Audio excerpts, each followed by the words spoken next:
Marketing and advertising can be complicated. What's most important? What should I focus on? Direct marketing? Email campaigns? Social media? Cold calling? With Marketing Atlas, you'll have a clear guide to get more leads, close more sales, and take your business to the next level. Welcome to Marketing Atlas. Marketing Atlas. Marketing Atlas. With your host, Hernan Vasquez. So this is something that I call minding the gap. Minding the gap. And the reason why I call this minding the gap is because the more or the wider the gap it is on this specific metric that I'm about to share with you, or the only thing that you need to focus on, the wider the gap is, the more money you make. Welcome, guys, to today's piece of content. My name is Hernan with ScaleDriven.com. At ScaleDriven.com, we help entrepreneurs and business owners scale. And one of the ways that we do that is by widening the gap. I'm going to tell you what the gap is in a second. But before I do that, I just want to invite you to a new class. It's a free training that I recorded. It's 45 minutes long. So and there's a lot of value in that training. So if you want to check that out, go to ScaleDriven.com/class. ScaleDriven.com/class. You will be able to get access to that training. It's completely free, nothing to pay for. It's 45 minutes of pure value. And then at the end of the training, I'll also show you how you can get a $3,000 custom marketing map done for you for free. Yes, you heard that right. So $3,000 worth of value.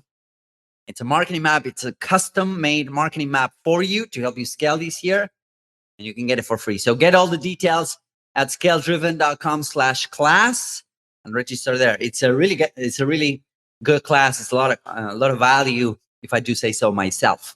So anyways, let's talk about the gap. And basically, let's talk about the only thing or the only metric that you need to focus on if you want to scale your business. This is the only thing that you want to focus on.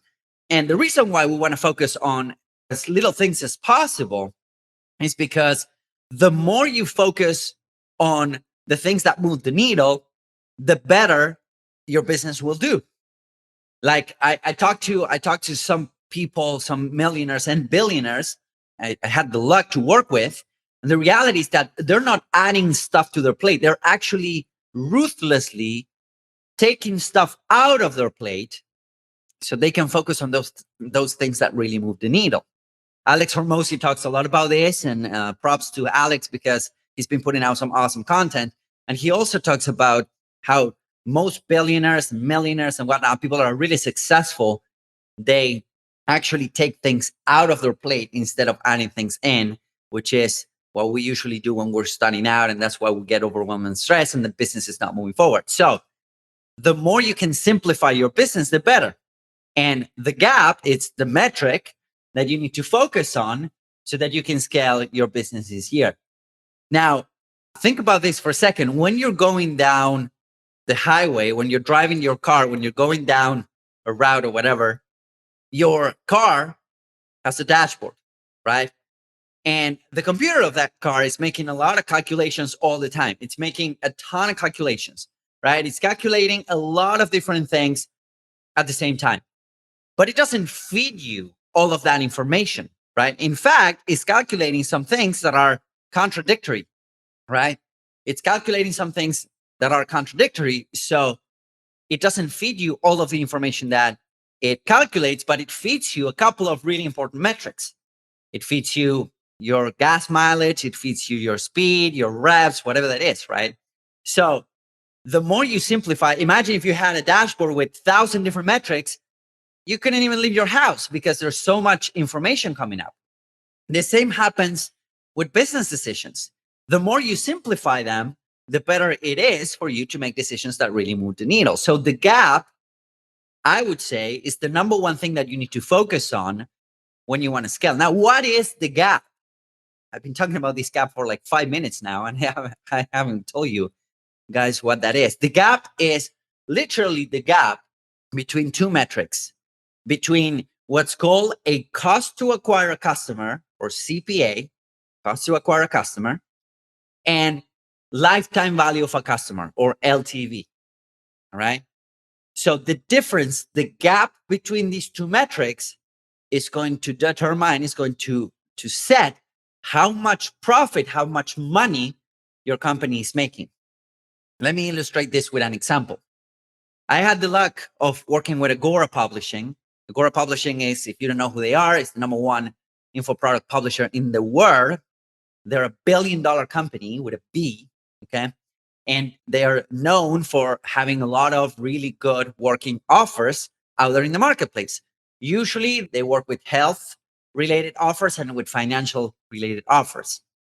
And what I learned from Agora is that they were spending, they had a $7 a year monthly newsletter. So a physical paper newsletter. You will get a physical newsletter on your mailbox every single month, once a month.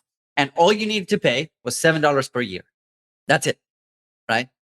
Now, on average, this was 5 years ago or 4 years ago, they were paying anywhere between $60 to $70 to acquire a $7 newsletter subscription, right? The math doesn't add up, because if they were paying $7, or rather they were paying 10 times as much, almost 10 times as much to acquire a $7 newsletter subscription.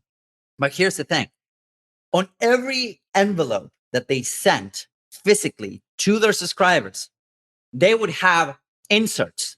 So they would really have, it was a really good newsletter, by the way. Like, people would stay there for several years because it was inexpensive, number one, but also number two, they would have really good stuff in the newsletter. But they would also have inserts for new products. They would have inserts for affiliate promotions. They would have inserts for other verticals that they were running. So they would have inserts on these newsletters. Now, at the end of the first year, remember that they were paying anywhere between $60 to $70 to acquire a $7 newsletter subscription. At the end of 1 year, they were making anywhere between $100 to $150 for every subscription that they were getting, because of these inserts, because of these affiliate things that they were selling on the back end, right? So the difference, and this was year one, right? Year two, year three, it was all profit, because again, they were selling a lot of additional stuff digitally and physically to these guys that were paying $7 a year, right? Because a buyer is a buyer is a buyer. So the gap, by the end of year one, the gap of the cost to acquire a customer and the lifetime value of a customer was almost doubling. So they were making $2 for every dollar that they were spending on ads.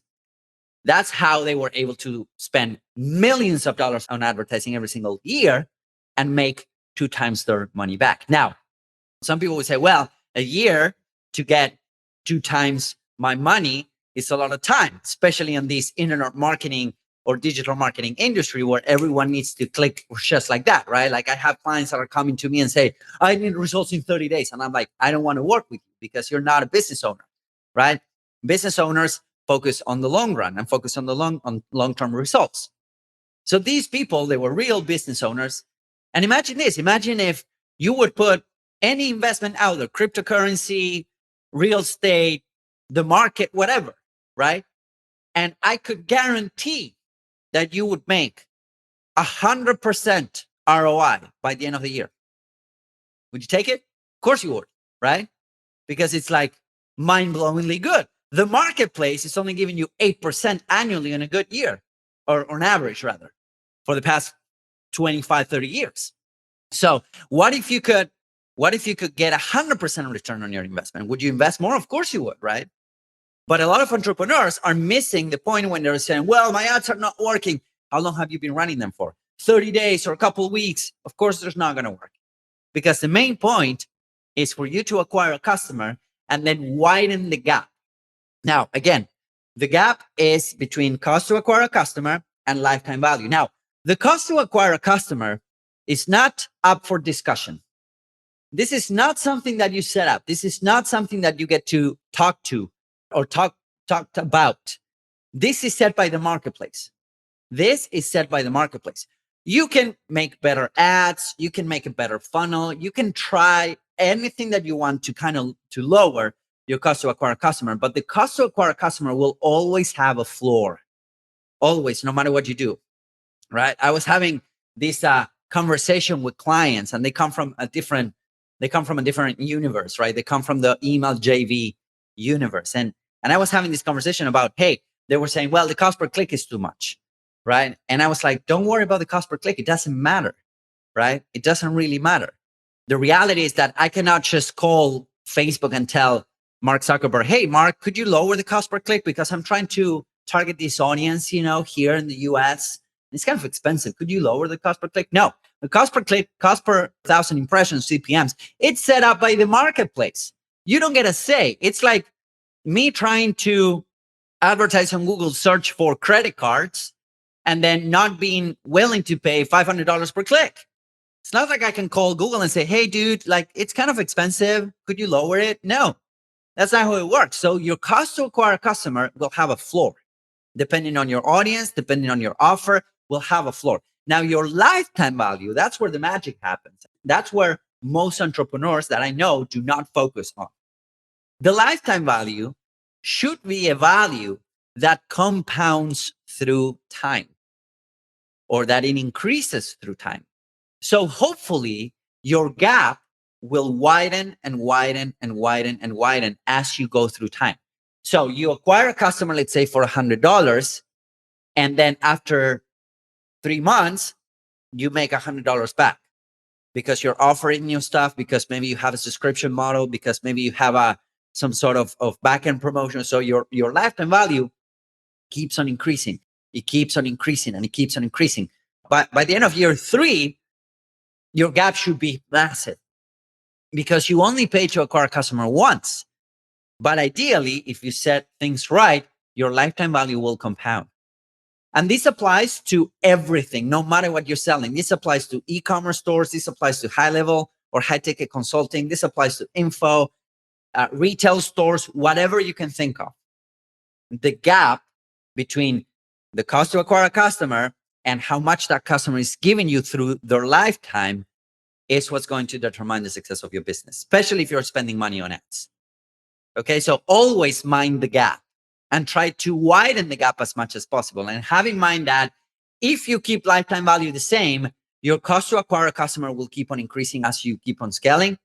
And especially on social media, the cost to acquire a customer right now for a book buyer in the entrepreneurship space used to be $20-$30 2-3 years ago, but now it's getting closer to 60 and 70. So what do you need to do? You need to complain and make a tantrum and just don't advertise. Well, you could go away.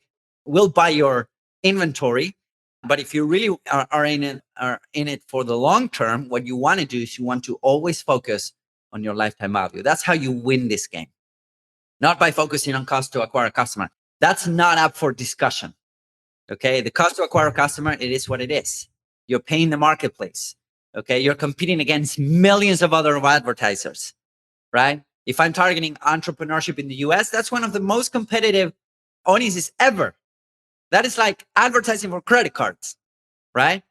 If you have B2B offers, which is mostly what we do on social media, we run B2B offers. Those are expensive audiences. Those are expensive audiences because everyone wants to have a cut of them. And that's fine. That's completely fine. Always mind your lifetime value of a customer. So 80% of your focus should be on increasing your lifetime value. 20% of your focus should be on lowering your cost to acquire a customer. Okay. So always mind the gap. And the wider the gap is, the more money you will make. So if you want techniques and strategies on how to widen in the gap, which is exactly the point of my conversation and my class, go to scaledriven.com/class.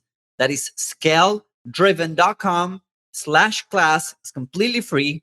All you need to do is to register there. It will automatically start playing for you. It's 40 to 45 minutes long. So make sure that you have the time. There's a lot of good stuff happening in there. And some of the things that I discuss on that class is how to widen the gap so that you can make more money over the internet, which is pretty cool, right? So if you want to scale this year, go to scaledriven.com/class, register for that class. It's completely free. And at the end of the class, I'll also show you how you can get a custom-made marketing plan for you, which is something that we usually charge $3,000 for free. So stay until the end of that class and you will get all of the details. And you know what? There's no catch. If you're thinking, okay, well, what's the catch? There's no catch. We want to give out and give away a ton of value because that usually works pretty well. If you want to grow any business, usually having a lot of value out there and giving away a lot of value usually works pretty well. So go to scale-driven.com/class. I hope that this helps. If you have any questions, feel free to drop them in the comments somewhere around this piece of content. And I'll see you guys on the next stream.